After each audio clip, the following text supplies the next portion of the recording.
नमस्कार। हर संडे की तरह इस संडे भी मैं लेकर आ गया हूं एक एक्सक्लूसिव वीडियो, जिसमें आज मैं आपको बताऊंगा कि वे सफल फर्स्ट जनरेशन लॉयर्स अपनी ज़िंदगी में क्या करते हैं जिसके चलते उन्हें मुकदमे मिलते हैं। और जितने ही ज़्यादा मुकदमे एक युवा अधिवक्ता को मिलते हैं जो पहली पीढ़ी का अपने परिवार में अधिवक्ता है, उतनी ही जल्दी उसकी वकालत सफल होती है। साथियों, आज की स्थिति ऐसी है कि जो जीवन में कुछ भी नहीं कर पाते हैं वो LLB करके काला कोट धारण कर लेते हैं, और इसके चलते एक अनार 100 बीमार वाली स्थिति बन चुकी है। यानी मुकदमे कम हैं और अधिवक्ता ज़्यादा। तो आप अपने जीवन में ऐसा क्या करें कि वो उन वकीलों की भीड़ से अलग ले जा करके आप अपने आप को खड़ा कर दें, जिससे जो मुवक्किल हैं वो समझ सके कि मेरे वकील साहब बाकी अन्य वकीलों की अपेक्षा कुछ अलग हैं, और आपको आसानी से मुकदमे मिले, जिसके चलते आपका वकालत एक शानदार करियर बन करके सामने आए। साथियों, इस दिशा में मेरी पहली सलाह यह है कि सबसे पहले एक सक्रिय इंसान बने। एक अच्छा अधिवक्ता बनने से पहले आप एक ऐसे इंसान बने जिसका दखल समाज में हो। कहने का मतलब ये है कि यदि आपको मुकदमे मिलेंगे तभी आप एक अच्छे अधिवक्ता बन पाएंगे, और यदि आपको मुकदमे मिलेंगे ही नहीं तो चल चुकी है आपकी वकालत। तो इसके लिए आपको सबसे पहले समाज में निकलना पड़ेगा, कुछ उठना बैठना करना पड़ेगा। अब इसका मतलब ये नहीं है कि घर घर जा कर के आप मुकदमे मांगेंगे, क्योंकि आपके मांगने से कोई मुकदमा आपको देगा भी नहीं। तो करना क्या है? सबसे पहला काम ये करना है कि घर से कोई एक ऑब्जेक्टिव ले करके आपको बाहर निकलना है। जैसे मैं यदि अपना अनुभव बताऊं तो मेरी अपनी एक समाजसेवी संस्था है उपवन फाउंडेशन, और इस संस्था के अंतर्गत इस सुल्तानपुर जनपद भर में घूम घूम कर हमने 500 पेड़ से अधिक लगा करके इतने बड़े कर दिए हैं कि उन्हें अब कोई जानवर नुकसान नहीं पहुंचा सकता।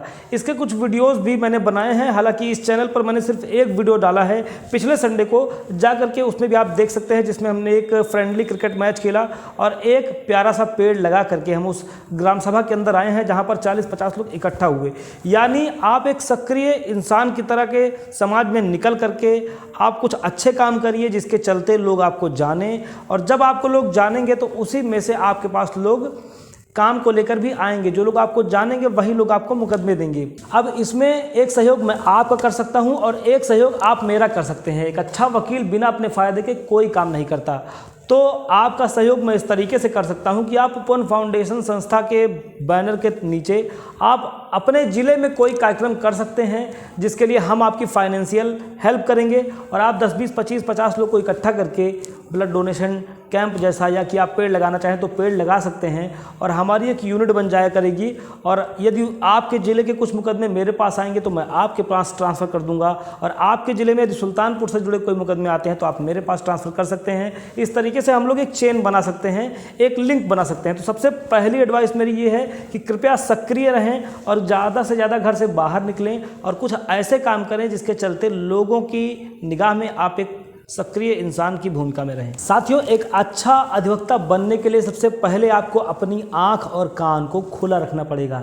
इसका मतलब ये है कि हमेशा मुवक्किल आपके पास काम लेकर आएगा तभी आपसे डील करेंगे, ऐसा नहीं है, बल्कि अपने आसपास देखते रहें कि क्या चीज़ें ऐसी हैं जो व्यवस्था के विरुद्ध चल रही हैं। यदि आपको कोई ऐसा व्यक्ति दिखाई दे जो आपकी सामाजिक व्यवस्था से, सरकारी तंत्र से परेशान दिख रहा है, या स्थानीय पुलिस बल से परेशान दिख रहा है, असाक्षर है, गरीब है और उसका पड़ोसी उसको दबा रहा है, तो आप उसकी काउंसलिंग कर सकते हैं, उससे बातचीत कर सकते हैं। और शुरू में आप पैसे के चक्कर में ना पड़ें, शुरू में आप लोगों को न्याय दिलाएं, क्योंकि जिनको आप न्याय दिलाएंगे, जो आपके काम से संतुष्ट रहेंगे, वही लोग 4 जगह पर और बैठ करके आपका माउथ टू माउथ एडवर्टीजमेंट करेंगे और आगे आपके लिए मुकदमे लेके आएंगे। कई बार मेरे साथ ऐसा हुआ है कि जब मैं चाय की टपरियों पर बैठा होता था या मैं थाने पर किसी काम से गया होता था, तो थाने पर कोई पीड़ित मुझे मिल जाया करता था या चाय की पटरी पर कोई पीड़ित मिल जाया करता था, और जब मैं उससे बात करता था, उसे सही रास्ता, उसका सही निराकरण बताता था, तो कहता था वकील साहब आप ही मेरा काम करो, और मैं उसे बहुत सीमित पैसे में उसकी उस समस्या को हल करता था, जिसके चलते मेरा चर्चा वो अपने अन्य नातेदार रिश्तेदारों में करता था, और वही व्यक्ति लेकर के मेरे पास मुकदमे भी भविष्य में आता था। तो ऐसा आप भी कर सकते हैं। अपनी आंख और कान को खुला रखें और इर्द गिर्द में कौन व्यक्ति आपको परेशान दिख रहा है उसकी समस्या का स्थायी निराकरण बताएं, और थोड़ा कम पैसा लें। धीरे धीरे आपकी मार्केट बनने लगेगी। तीसरी और सबसे आखिरी टिप, कुछ मुकदमे आपको आपके ऐसे जानने वाले लोग ला कर देंगे जो आपको पहले से जान रहे हैं।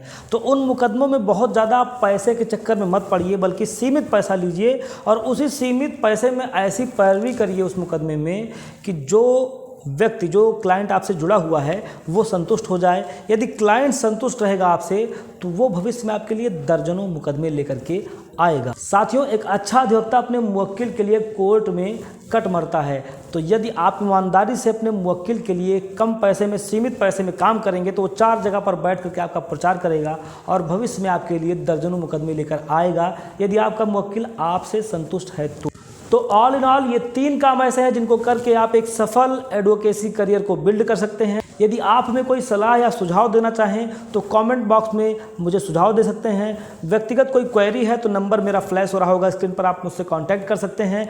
आगामी वीडियोस के लिए यदि आपको मुझे टॉपिक सजेस्ट करना है तो आप मुझे कमेंट बॉक्स में सजेस्ट कर सकते हैं। तो जुड़े रहिए हमारे साथ, ऐसे ही मैं आप सभी जूनियर्स के लिए ऐसे टिप्स एंड ट्रिक्स लेकर आता रहूँगा जिसके चलते आपको आपकी वकालत की इस जर्नी में बहुत मदद मिलेगी। तब तक के लिए नमस्कार।